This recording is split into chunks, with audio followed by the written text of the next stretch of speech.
Hey guys, welcome back. Today we're going to be looking at something I just got. Bought it off of eBay. Always wanted one and got a good deal on it, generally speaking. It's a 3/8 drive stubby Craftsman ratchet. It is a K, looks like a KY date code, and it is made in the United States, which is real nice. I just wanted to kind of show it off. I'm going to go through it real quick on camera just because I think it's interesting. I always like the videos like that. And I never used it, of course. I just got it in the mail today, so I just kind of wanted to show you guys the interesting thing that I've been looking for a while and looking for a good price. So let's get into it. Again, these are super easy to open up because it's just the snap ring, and it's a snap ring with the eyelets in it. If you can see that, I don't know why Craftsman decided, but with the older ones, these little holes that the snap ring pliers go into, they didn't have that. It was just the bent piece of metal going that way, and they always used to break. So I had so many Craftsman ratchets where this part where the tooth comes off on the older ratchets is just snapped off, so you can't get the snap ring out, which is super annoying.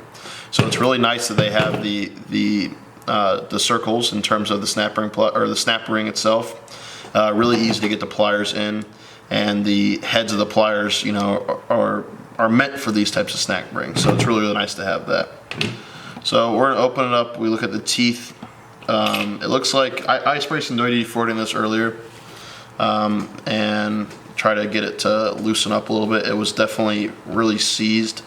I'm assuming nobody's done anything to this ratchet since it was made. The teeth look really nice on it. It looks like they're not really rounded out. Maybe, yeah, I would say none. There's a little bit of, I think it's just dirt. Yeah, that looks really good, generally speaking. The quick release works really well on it. As you can tell, it doesn't go through the drive end of it, which is nice. A little bit stronger that way, but the quick release seems to work decently well. If we look inside the ratchet, the pawl teeth look actually pretty good too. I mean, generally speaking, for how rough this ratchet was earlier, I mean, it looks like it's, you know, it's pretty decent shape. I think it's just the dirt and the lack of lubrication that really made it to where it didn't want to work.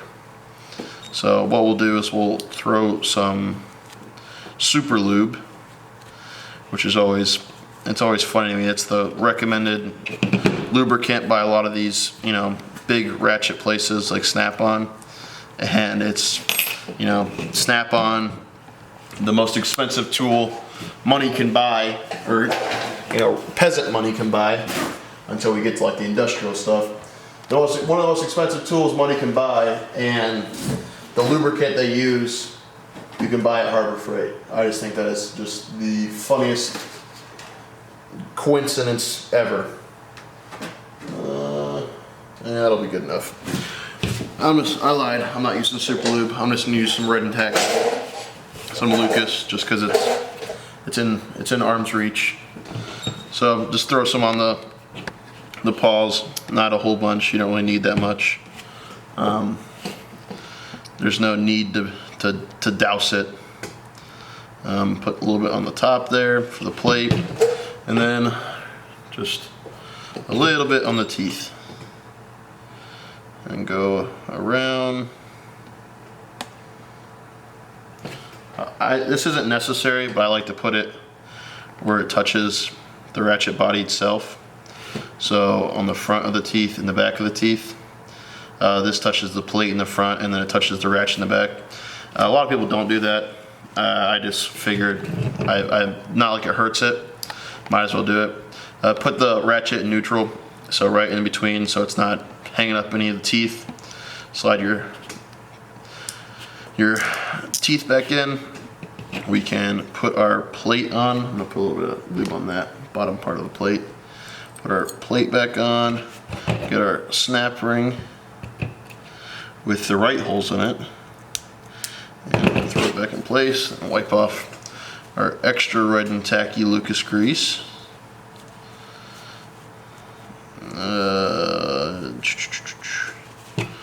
Let's see if this works. Oh yeah. And it actually switches back and forth and ratchets like it should. It's crazy. So yeah, I mean, for all the people that are out there, and a lot of people are afraid to buy used ratchets, I think, because they'll see that they hang up.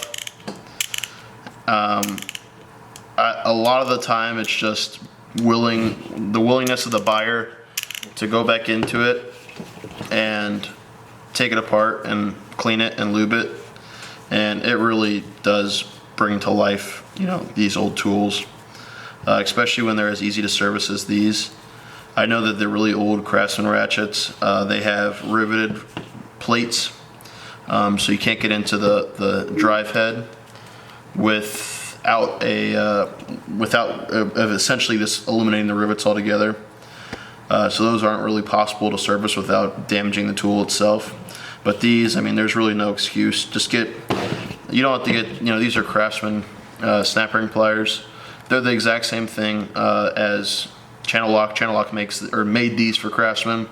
Go to Home Depot, buy a pair of channel locks. They'll last you forever, just for regular, you know, ratchet repair and stuff like that. They're like 25 bucks, but it lets you get into there without, you know, trying to kill yourself using a needle nose, and you can sit there and maintain your stuff. And again, grease, cleaning off the old grease, putting in new grease, you know, getting all the dirt and debris out of the ratchets makes all the difference in the world. I mean, it is night and day compared to it was before. And this one really isn't that dirty. I've had stuff where it's, you know, rusted to death inside there.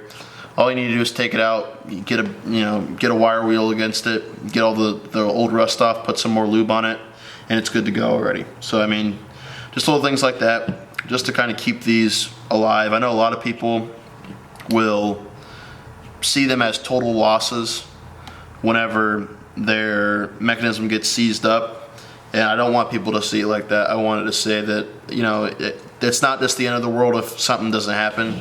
You know, this one likes to hang up, I noticed, when it's switching back and forth.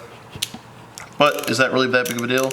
No, because you just rock it the opposite way and then it works again. So I mean, just be patient with it.